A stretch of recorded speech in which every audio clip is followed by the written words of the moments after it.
Hello everyone, आपका स्वागत है मेरे चैनल पे। हम लोग आज फिर जो है जो नेशनल प्रोग्राम्स थे वही स्टार्ट करेंगे, है ना। वही उसी का एक लेक्चर लेंगे। इससे पहले जो मैंने लेक्चर लिया है बच्चों, वो जो है ना वो आपके यूजी एग्ज़ाम के व्यू से था, है ना। कि एग्ज़ाम में आपको कैसा, यदि आप पे नेशनल हेल्थ मिशंस पे यदि आप पे कोई क्वेश्चन आए तो आप कैसे लिखोगे। आज जो हम लेक्चर ले रहे हैं वो रहेगा पूरा जो अपने AIPG, PGET एंड जितने भी कंपटीशन एग्ज़ाम होते हैं ना उनके पॉइंट, जैसे PSC या UPSC, है ना, इनके पॉइंट ऑफ व्यू से रहेगा। ठीक है, तो मेरे पास कुछ नोट्स थे तो मैं जिनको आपके साथ शेयर कर रही हूँ। तो देखिए, सबसे पहले national vector borne disease control programme, तो क्या बोलते हैं, NBDCP। ये हम लोग पहले बात कर चुके हैं इसके बारे में। इसके डायरेक्टर कौन है, डॉक्टर नीरज डिंगरा। ठीक है, ये इंपॉर्टेंट है। ठीक है, इसमें जो पहला आता है वो आता है मलेरिया स्वास्थ्य कार्यक्रम। मलेरिया जो होता है वो पैरासाइटिक डिसीज़ है, ये सभी को पता है, पैरासाइट से होती है। मादा एनाफ्लीज मच्छर जो है वो इसका कैरियर होता है। पैरासाइट की जो होती है 4 प्रजाति बताई गई है। प्लाज्मोडियम बाइबैक्स, ठीक है, तृतीयक ज्वर जिसमें हर तीसरे दिन ज्वर आता है। प्लाज्मोडियम फैल्सीफेरम, फालसी से, देखो फालसी यानी बहुत डेंजर कुछ साउंड हो रहा है ना। तो मैलिग्नेंट मलेरिया किससे आता है, कई बार क्वेश्चन पूछा जाता है, बहुत बार क्वेश्चन पूछा जाता है। ठीक है, प्लाज्मोडियम ओवेल और प्लाज्मोडियम मलेरी, जो आपका मलेरिया है ना वो इस मलेरी से ही लिया गया है। ठीक है, क्योंकि एक टाइम यही सबसे पहले पाया गया था। तो चतुर्थक ज्वर इसमें आता है। तो देखिए, ये जो है ना स्टफनर डॉट्स, मुरर डॉट, जिमन डॉट, ये जो हम पैरासाइट की जब स्लाइड बनाते हैं और उसको माइक्रोस्कोप में देखते हैं तो उसमें किस टाइप के डॉट्स दिखाई देते हैं, ये वो है। ठीक है, तो यदि स्टफनर डॉट से ज़्यादा प्लाज्मोडियम बाइबैक्स, कैसे पहचानेंगे कि कौन सी प्रजाति है, तो इन डॉट से ही पहचानते हैं। ठीक है, तो कई बार इस पर भी क्वेश्चन आ जाता है UPSC जैसे एग्जाम में, ये भी इंपॉर्टेंट है। एंटी मलेरिया मंथ कब मनाया जाता है, जून में। वर्ल्ड मलेरिया डे मनाया जाता है 25 अप्रैल को। ठीक है, 25 अप्रैल को वर्ल्ड मलेरिया डे मनाया जाता है। इंक्यूबेशन पीरियड देखा जाए तो 10 से 14 दिन का होता है। भारत में मुख्य रूप से 2 मलेरिया के केस देखे जाते हैं, प्लाज्मोडियम बाइवेक्स और प्लाज्मोडियम फैल्सीफेरम। जो मैलिग्नेंट मलेरिया है वो फैल्सीफेरम के कारण होता है, इसलिए यहाँ मलेरिया ज़्यादा घातक सिद्ध होता है। ठीक है, क्योंकि दोनों जो डेंजर वाले हैं ना वो अपने यहाँ पाए जाते हैं। फिर आता है लाइफ सर्कल, देखा जाए तो 2 प्रकार से होता है। लीवर में जो प्री इथ्रोसाइटिक सर्कल कहलाता है, दूसरा होता है अपना RBC में जो इथ्रोसाइटिक सर्कल होता है। ये जब हम मॉडर्न जब लेंगे, माधव निदान में जो मैं ज्वर ले रही हूँ उसके साथ यदि हम मॉडर्न स्टार्ट करेंगे कभी, तो उसमें हम डिटेल से देखेंगे। अभी जो है कंपटीशन एग्जाम के व्यू से बस इतना ही पूछा जाता है, प्री इथ्रोसाइट सर्कल कहाँ होता है, तो कहाँ होता है, लीवर में होता है। इथ्रोसाइटिक सर्कल RBC में होता है। तो 2 लाइफ सर्कल होते हैं इसके, जो अपना मलेरिया होता है उसका। राष्ट्रीय मलेरिया कंट्रोल कार्यक्रम, नेशनल मलेरिया कंट्रोल प्रोग्राम 1953 में निकला है। ठीक है, और इरिडेशन कब हुआ, 1958 में। इरिडेशन हमेशा के लिए किया जाता है तो इसलिए 58, और 5-3 लोग मिलके कंट्रोल प्रोग्राम चला सकते हैं। ठीक है, तो 1953 में कंट्रोल प्रोग्राम, और इरिडेशन देखा जाए तो 1958 में। नेशनल एंटी मलेरिया प्रोग्राम देखा जाए तो 1999 में। देखो, नो नो नो, मलेरिया को क्या करना है, नो करना है, एंटी मलेरिया। ठीक है, मलेरिया देख के नो चिल्लाने लगते हैं, तो नो नो नो 1999 में। ठीक है, ट्रीटमेंट क्या दिया जाता है, तो प्लाज्मोडियम बाइवेक्स में क्लोरोक्यूनिन दिया जाता है, और प्लाज्मोडियम फाल्सीफेरम में आर्टिसोनेट दिया जाता है। ठीक है, तो ये इंपॉर्टेंट है, क्लोरोक्यूनिन किस में देना है और आर्टिसोनेट किस में देना है। आर्टिसोनेट जो रहता है वो ड्रिप के फॉर्म में जाता है ना, इसमें एडमिट करना पड़ता है। क्लोरोक्यूनिन आप घर में दे सकते हैं, 5 गोली आती है ना, सभी को पता होगा, सभी ने कभी ना कभी तो खाई होंगी। डेंगू एक वायरल डिसीज़ है। ठीक है, इसमें पैरासाइट नहीं होती, कौन सी डिसीज़ है, वायरल डिसीज़ है, ये इंपॉर्टेंट है। वाहक देखा जाए तो एडीज इजिप्टी जो मच्छर होता है वो रुके पानी में ये विकसित होता है। अभी जो है सबसे ज़्यादा डेंगू फैल रहा है ना। मैं खुद सफ़र करके उस चीज़ से उठी हूँ, इसलिए इतना टाइम लग गया था मुझे वीडियो डालने में, है ना।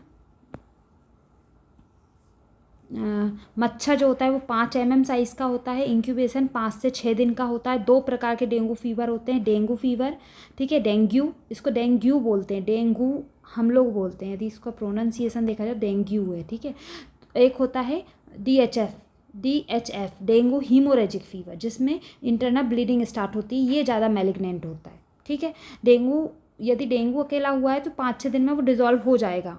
ठीक है, पर यदि हीमोरेजिक हो गया है तो फिर प्लेटलेट अपन को चढ़ाना पड़ता है, इसलिए प्लेटलेट काउंट इसमें देखा जाता है। फ्लू लाइट पूरे लक्षण होंगे, चिल होगा, सीवियर फ्रंटल हेडेक होगा, पेन बिहाइंड आई, इसको बोलते हैं रेट्रो ऑर्बिटल पेन। ठीक है, ये इसका स्पेसिफिक सिम्टम होता है। ठीक है, यदि आप आंखें बंद करके आंखें घुमाएंगे तो आपको आंखों के पीछे साइड ऐसा दर्द होगा। ठीक है, रैसेस और मसल्स जॉइंट पेन। तो ये जो पूरा सिम्टम है ये किसके हैं? डेंगू के हैं। टेस्ट दिखा जाए तो टॉर्निक्वेट टेस्ट और प्लेटलेट काउंट 40,000 से नीचे है तो उसको हीमोरेजिक में रख के उसको एडमिट करना पड़ता है। ठीक है, प्लेटलेट काउंट यदि 40,000 तक है तो ठीक है। ट्रीटमेंट देखा जाए तो वही, यदि हीमोरेज होगा तो ब्लड ट्रांसफ्यूज़न होगा, जब तक हीमोरेज नहीं होता है तब तक ब्लड ट्रांसफ्यूज़न नहीं होता है। ठीक है, तो सिम्टोमेटिक ट्रीटमेंट दिया जाएगा। बाकी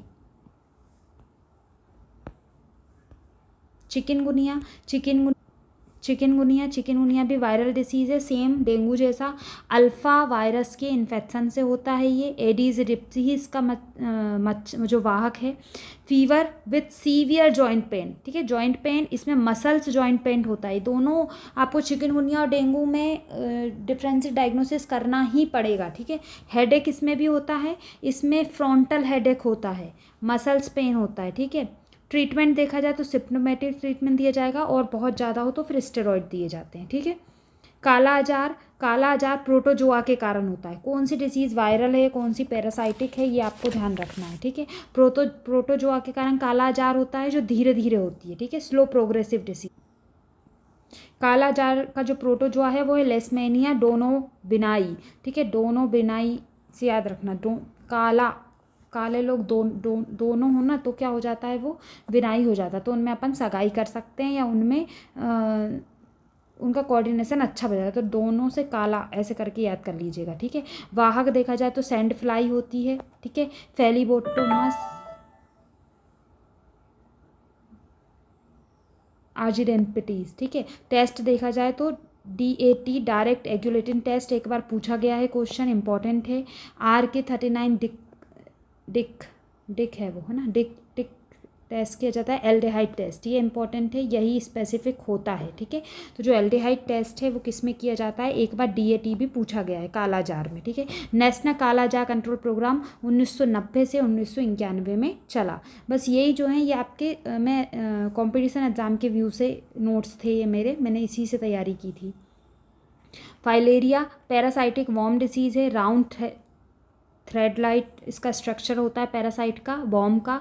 ठीक है, जो बीमारी है वो निमेटोड वॉर्म बुश्चेरिया ब्रोंकोफिटाई से होती है। ठीक है, क्यूलेट्स मच्छर जहाँ फैल रहा है फाइलेरिया वहाँ बहुत है ना, बहुत मैलिग्नेंट डिसीज़ है ना, बहुत दिक्कत होती है इसमें।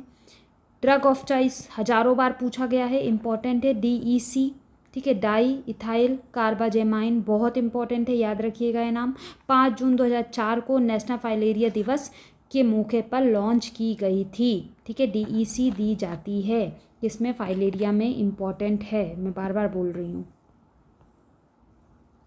National filariasis control programme NFCP 1955 में हुआ। ठीक है, फाइलेरिया दिन कब होता है, 5 जून 2004 को उसकी लॉन्च हुई थी, 5 जून इसका डे माना जाता है।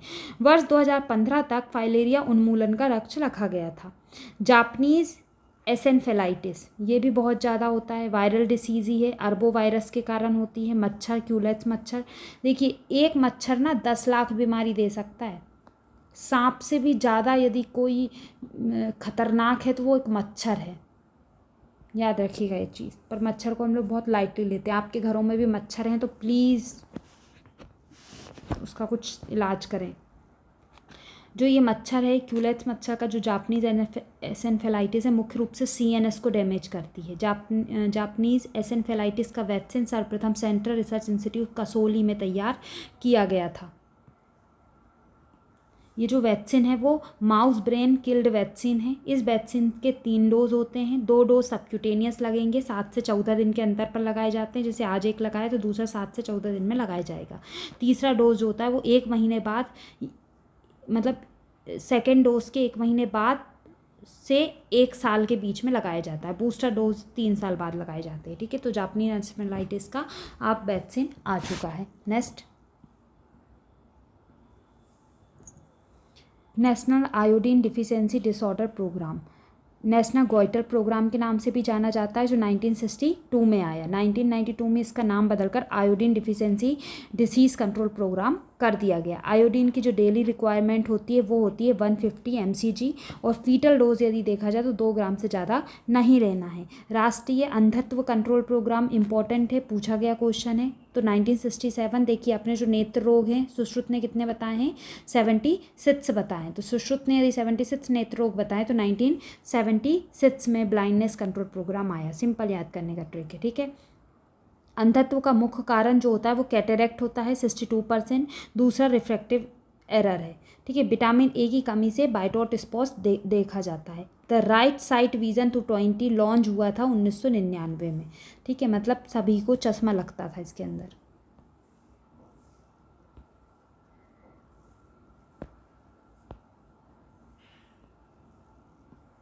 अब अगला आता है लेप्रोसी, कुष्ठ माइकोबैक्टीरियम लेप्री के कारण होता है, बैक्टीरियल डिसीज़ है। हैंसन्स डिसीज़ भी बोलते हैं क्योंकि इसकी जो खोज है इस बैक्टीरिया की वो किस साइंटिस्ट ने की थी, हैंसन ने की थी। उसी के नाम पे इसको हैंसन डिसीज़ बोलते हैं। एक्चुअली जैसे लेप्रोसी हुआ, टीबी हुआ, ठीक है, एड्स हुआ, तो इनको ऐसे डायरेक्ट नहीं लिखते हैं, ठीक है। इनके कुछ नाम होते हैं, जैसे इनको यदि आप लिखेंगे तो हैंसन्स डिसीज़, कोच डिसीज़ ऐसे लिख देते हैं जब अपन प्रिस्क्रिप्शन लिखते हैं, तो ताकि क्योंकि सोशल स्टिग्मा है ना इनके साथ, इसलिए इनको डायरेक्ट लेप्रोसी ऐसा नहीं लिखा जाता, हैंसन्स डिसीज़ लिखा जाता है, ठीक है। इस बीमारी को मुख्य रूप से PNS peripheral nervous system effect होता है। इंक्यूबेशन पीरियड 5 से 7 वर्ष का होता है। नेशनल लेप्रोसी कंट्रोल प्रोग्राम 1955 में चला, ठीक है। नेशनल लेप्रोसी इरिडेशन प्रोग्राम 1983 में चला। मल्टी ड्रग लॉन्च हुआ था 1983 में। इसी के जैसे ही ड्रग लॉन्च हुआ था ना, वैसे ही इरिडेशन प्रोग्राम शुरू कर देते हैं। तो ये जो आपके सन हैं ये इंपॉर्टेंट हैं, है ना। जो बेसिक क्वेश्चन पूछे जाते हैं वो भी मैंने इसमें ऐड कर लिया है। होप आपको ये वीडियो पसंद आ रहा होगा, तो आपको लाइक करना है, ठीक है। नेक्स्ट पे चलते हैं अपन। Elimination of leprosy national level पे कब हो गया, 2005 में ख़त्म हो गया। अब जो है लेप्रोसी के केस इतने नहीं मिलते हैं, ठीक है। MDT डोज देखा जाए, MDT यानी मल्टी वैसिलरी लेप्रोसी, MDT यानी multi drug therapy. Multi bacillary leprosy 12 month का इसका ट्रीटमेंट चलता है। रिम्फेसिन दिया जाता है 600 mg सिंगल डोज में 1 मंथ में। डेप्सोन दिया जाता है 100 mg। तो ड्रग ऑफ द चॉइस यदि लेप्रोसी की है तो डेप्सोन है, याद रखिएगा, एक बार क्वेश्चन आ चुका है। ड्रग ऑफ द चॉइस क्या है, डेप्सोन है। 100 mg पर डे इसका डोज होता है। क्लोरोफ्रेमाजीम जो होता है 100 mg सिंगल डोज दिया जाता है 1 मंथ में, 1 इन अ मंथ। रिम्फेसिन और क्लोरोफेंसिन, डेप्सोन डेली चलेगा। यदि पॉसी बैसिलरी पीबी लेप्रोसी है तो उसका 6 मंथ ही चलेगा, ठीक है। रिम्फेसिन दिया जाएगा सिंगल मंथ में, और डेप्सोन तो डेली चलेगा। इसलिए ड्रग ऑफ द चॉइस यदि देखा जाए तो डेप्सोन आती है, ठीक है। अगला आता है टीबी, इंपॉर्टेंट है टीबी अभी भी हो रहा है ना। तो mycobacterium tuberculosis, national TB control programme की बात कर रहे हैं। माइकोबैक्टीरियम ट्यूबरक्लोसिस जीवाणु से होता है। इसको कौन सी डिसीज़ बोलते हैं, मैं आपको पहले ही बता चुकी हूँ, कोच डिसीज़ बोलते हैं, ठीक है। कोच क्यों, क्योंकि इसकी खोज कोच ने की थी। टीबी का जो रोगी साल भर में 10 नए रोगी उत्पन्न कर सकता है। नेशनल ट्यूबरक्लोसिस प्रोग्राम जो होता है 1962 में लॉन्च हुआ था। रिवाइज किया गया 1992 में। 6 को पलट दोगे तो 9 बन जाएगा। तो रिवाइज कब हुआ, 1992 में। आया कब, 62 में, याद रखिएगा। इस कार्यक्रम के अंतर्गत 1 माह में 1 लाख टीबी रोगियों के इलाज का लक्ष्य रखा गया था। डॉट्स जो होता है direct observe treatment short course शुरू हुआ 1997 में। डॉट्स प्लस शुरू हुआ HIV इन्फेक्टेड टीबी पेशेंट के लिए। डॉट प्लस लॉन्च हुआ 2000 में। MDR टीबी ऐसे टीबी रोगी जो रिम्फेसिन और आइसोनिटाजिड के प्रति रेजिस्टेंट हो गए हैं। ट्यूबरक्लोसिस रिसर्च सेंटर कहाँ है, चेन्नई में है। देखो टीबी के बारे में और कुछ आप लिख लीजिए। टीबी का जो ब्रांड एम्बेसडर हैं वो हैं अमिताभ बच्चन, ठीक है। क्यों है अमिताभ बच्चन, क्योंकि इनको भी टीबी हो चुका था। कौन सी टीबी हुआ था इनको, खैर ये इथिक्स नहीं है ना, बट ये टीबी पेशेंट रह चुके हैं। और जो टीबी के पेशेंट को पर मंथ 500 रुपीज़ दिए जाते हैं, ठीक है, फॉर प्रोटीन डाइट, ठीक। टीबी यदि किसी पेशेंट ने पूरा थेरेपी ले ली है 9 माह की, 9 मंथ की, तो उसको क्या बोलते हैं, चैम्पियन। क्या बोला जाता है उसको, चैम्पियन बोला जाता है। ठीक है। मल्टी ड्रग डॉट्स में, सॉरी, डायरेक्ट ऑब्जर्वेशन डॉट्स में कौन सी 5 आती हैं? पेरिस से याद कर लीजिएगा। ठीक है। पायरानिजामाइड भी होती है इसमें, रिम्फेसिन, आइसोनिट्राजिन, थैम्बुटोल, स्ट्रेप्टोमाइसिन। ठीक है। तो इसके एडवर्स इफेक्ट पे कई बार क्वेश्चन पूछा जाता है। तो रिम्फेसिन में जैसे रेड यूरिन आएगा आर से, फ्लूराइड सिंड्रोम होंगे, क्यूटेनियस सिंड्रोम होगा और रीनल फेलियर। किसका एडवर्स इफेक्ट होता है? रिम्फेसिन का। आइसोनिट्राजिन में न्यूरोटॉक्सिसिटी होती है, हेपेटाइटिस होता है। इथैम्ब्यूटॉल में ऑप्टिक न्यूट्राइटिस होता है। स्ट्रेप्टोमाइसिन में रीनल प्रॉब्लम होगी, ऑडिटरी नर्व डैमेज होता है। ठीक है। तो जो इसके एडवर्स इफेक्ट हैं वो भी इंपॉर्टेंट है। नेशनल ट्यूबरकुलोसिस इंस्टीट्यूट कहाँ है? बेंगलोर में है। और सेंटर कहाँ है? चेन्नई में है। ठीक है। अगला आ जाता है नेशनल एड्स कंट्रोल प्रोग्राम। ये भी इम्पॉर्टेंट है, बहुत इम्पॉर्टेंट है AIDS control programme. National AIDS control programme की बात की जाए तो 1987 में लॉन्च किया गया था। National AIDS prevention control programme 2002 में आया। इसका जो लक्ष्य है वो है एड्स के ट्रांसमिशन को 2007 तक ज़ीरो लाना। जो 2002 में आया था उसका ये लक्ष्य था, पर ऐसा नहीं हुआ। ठीक है। HIV इन्फेक्शन रोटोवायरस रेक्ट्रोवायरस है। इसमें जो रहता है ना, CD4 और T लिम्फोसाइट मेनली इफेक्टेड होती हैं। यदि CD4 200 से कम है, नॉर्मल 500 होती हैं। ठीक है। यदि 200 के कम CD4 है तो उनको क्या बोलते हैं? HIV पॉजिटिव बोल दिया जाता है। ठीक है। तो CD4 और T लिम्फोसाइट का इन्फेक्शन होता है। पूछा गया क्वेश्चन है। बीमारी मुख्य रूप से 84% देखा जाए तो किसके कारण होती है? सेक्सुअल रूट के कारण होती है। इन्फेक्टेड पर्सन के साथ यदि आप इंटरकॉर्स करोगे तो आपको एड्स होने के पूरे चांसेस होते हैं। ठीक है। इसलिए पार्टनर्स बहुत ध्यान से चुनना चाहिए ना, खासकर जो आज का जो माहौल चल रहा है लिव इन रिलेशनशिप और बॉयफ्रेंड गर्लफ्रेंड वाला, तो इसमें तो बहुत ही ध्यान से चुनना चाहिए, क्योंकि उसको है कि नहीं है उसको खुद को नहीं पता है ना। पता चला उसकी शादी तक तो कब तक कितने लोगों को दे चुका हो। पहला एड्स केस 1981 में हुआ। 1985 में इंडिया में पहला केस आया। ठीक है। और वर्ल्ड में कब आया? 81 में आया। मदर से चाइल्ड में होने के कितने चांसेस होते हैं? 10% जो केसेस होते हैं वो मदर टू चाइल्ड जाता है। ठीक है। HIV एलिसा स्क्रीनिंग टेस्ट होता है। ART ट्रीटमेंट एंटी रेक्टोवायरल थेरेपी इसमें दी जाती है। ये इम्पॉर्टेंट है। ठीक है। अब जो है कुछ कार्यक्रम हैं और उनके सन हैं, बस वो इतने डिटेल में नहीं पूछे जाते, सिर्फ उनका सन्स पूछे जाते, तो मैंने यहीं नोट कर लिए थे। जननी शिशु सुरक्षा योजना जो होती है वो आई 2011 में। नेशनल पोलियो सर्विलेंस प्रोजेक्ट जो होता है NPSP 1997 में। पल्स पोलियो इम्यूनाइजेशन 1995 में। RCH reproductive and child health care programme 1997 में। डायबिटीज़ कंट्रोल प्रोग्राम 1987 में। 7th 5th ईयर प्लान होता है। नेशनल मेंटल हेल्थ प्रोग्राम जो होता है वो 1985 में आया। इसको भी 7th 5th प्लान बोलते हैं। मिड डे मील जो होता है 1995 में। चाइल्ड लेबर इरिडेशन प्रोग्राम 1994 में। Expanded programme for immunisation WHO 1974 में। यूनिवर्सल इम्यूनाइजेशन 1985 में। इसके बाद ही इसी का नाम बदला गया। नेशनल टोबैको कंट्रोल प्रोग्राम 2007 में। National programme of health care for the elderly patient 2010 में। वृद्धों के लिए नेशनल फैमिली वेलफेयर प्रोग्राम 1952 में। राष्ट्रीय परिवार नियोजन कार्यक्रम। नेशनल कैंसर कंट्रोल प्रोग्राम 1975 से 76 में। स्मॉल पॉक्स इरिडेशन प्रोग्राम 1974 में। इंडिया में 1978 में आया। Polio free certificate in India 27 मार्च 2014 में। पोलियो इरिडेशन इंडिया में हो गया 2014 के बाद, कोई पोलियो फ्री घोषित कर दिया गया है इंडिया को। गुनेनिया वॉर्म इरिडेशन 1996 में हुआ। ठीक है। तो ये जो है ना, इनके आपको सन याद करने पड़ेंगे। आई थिंक याद हो जाते हैं। जैसे आपको वृद्धजन देखिए तो ये एक बुजुर्ग हैं जो डंडा लेके चल रहे हैं, तो 2010। ठीक है। इस टाइप से मैंने याद करे थे, तो आप भी इससे अपने थोड़े लॉजिक बना के आप ऐसे याद कर सकते हैं। आपको सिर्फ डिजिट्स याद रखना इतना कठिन नहीं होता है। ठीक है।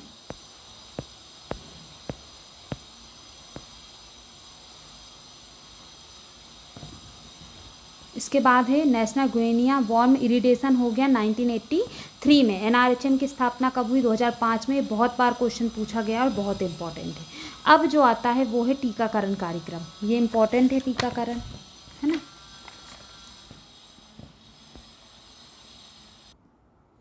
टीकाकरण देखा जाए तो सबसे पहला जो टीका लगता है वो होता है बीसीजी का। बीसीजी का फुल फॉर्म कई बार इंटरव्यू में पूछा जाता है, बैसिलस कैलमेगुएरिन। ठीक है। फर्स्ट डोज जो होता है वो तुरंत जन्म के समय लग जाता है, और यदि नहीं लग पाया तो 1 साल के अंदर लगाना पड़ता है। किसके लिए दिया जाता है बीसीजी? टीबी के लिए। डोज जो रहती है 0.1 ml आईडी इंट्राडर्मल दिया जाता है लेफ्ट अपर आर्म पे, जो सबको एक निशान होगा देखिएगा, वो बीसीजी का ही है। ठीक है। तो इसका जो रूट है वो भी इम्पॉर्टेंट है, इसका फुल फॉर्म भी इम्पॉर्टेंट है। डीपीटी 5 डोज होते हैं, 3 प्राइमरी डोज होते हैं, 6ठे वीक में, 10वें वीक में, 14वें वीक में लगते हैं, और 2 जो बूस्टर डोज होते हैं वो 16 से 24 माह में और 5 साल की उम्र में लगते हैं। बचाव देखा जाए तो डिप्थीरिया, पर्ट्यूरिस, टिटेनस के लिए लगाया जाता है। 0.5 ml IM दिया जाता है एंट्रोलेटरल मिड थाई पर। ठीक है। वर्तमान में डीपीटी के स्थान पे पेटावेलेंट वैक्सीन स्टार्ट हो गई है against the haemophilus influenza type B, a bacterium that cause the meningitis, pneumonia and otitis, whooping cough, tetanus, hepatitis B, diphtheria. ठीक है। तो ये जो है डीपीटी की जब पेटावेलेंट वैक्सीन है जिसमें 5 डिसीज़ कवर हो रही हैं। The generic name of this vaccine is diphtheria, tetanus, pertussis and hepatitis B. तो उसको पेटावेलेंट वैक्सीन बोलते हैं। ठीक है। अगला आता है ओपीवी। ओपीवी यानी ओरल पोलियो वैक्सीन। 5 डोज होते हैं जन्म के समय, उसके बाद 6, 10, 14 वीक में 3 डोज, और एक बूस्टर डोज 16 से 24 माह में दिया जाता है। लाइव वैक्सीन होता है, पूछा गया क्वेश्चन है। सैबिन नामक वैक्सीन होता है। 2 प्रकार के वैक्सीन होते हैं, सैबिन और सॉल्ट। तो जो आईपीवी मतलब इंजेक्टेबल होता है वो सॉल्ट वैक्सीन है, और जो ओरल है वो सैबिन वैक्सीन है। कई बार क्वेश्चन पूछा गया है। जो ओरल है वो सैबिन है। ठीक है। देखो डस्टबिन का ये ढक्कन जैसे याद कर लेगा, ओरल डस्टबिन। ठीक है। तो सैबिन। और सॉल्ट जो है वो इंजेक्टेबल कौन सा है? सॉल्ट है। तो देखो इसमें इंजेक्शन बने हैं आप देखोगे तो। ठीक है। किल्ड वैक्सीन होता है। सैबिन जो रहता है वो लाइव वैक्सीन रहेगा, और ये जो रहता है ये किल्ड वैक्सीन होता है। मात्रा कितनी दी जाती है? 2 ड्रॉप।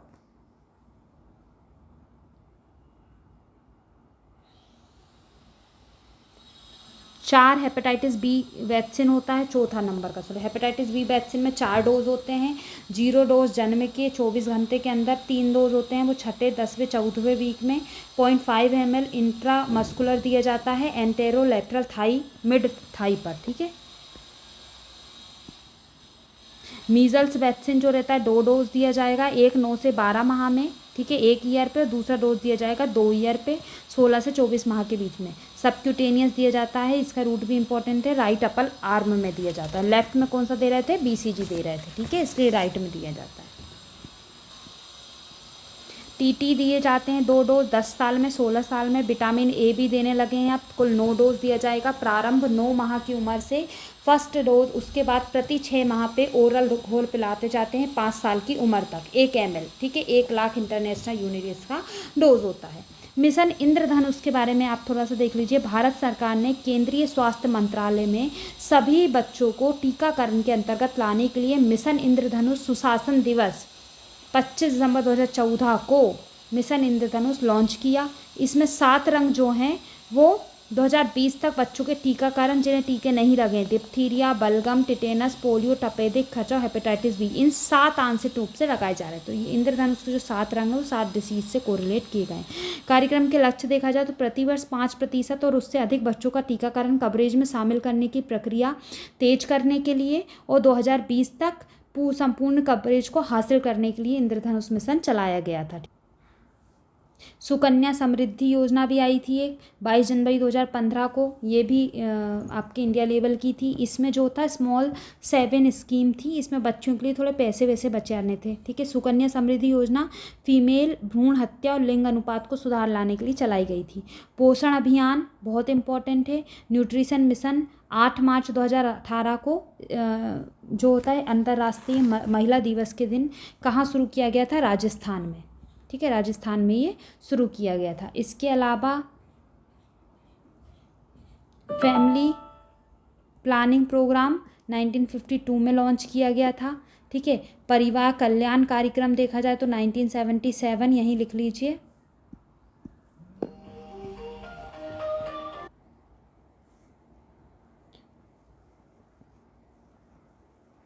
परिवार कल्याण कार्यक्रम कब आया? 1977 में। NMTP एक्ट आया 1971 में। CCIM आया 1971 में। कुछ और इम्पोर्टेंट थे जो पूछे गए थे, ठीक है। तो यहाँ जो है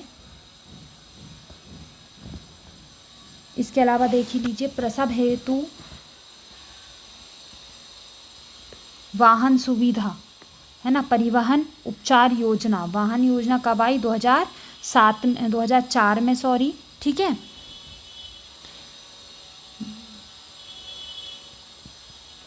आयुष मिशन, RKSK और इंद्रधनुष, ये सब साथ में आए थे 2014 में, ठीक है। प्रधानमंत्री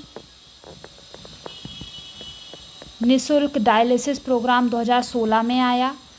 NHM और NUHM आया 2013 में, ठीक है।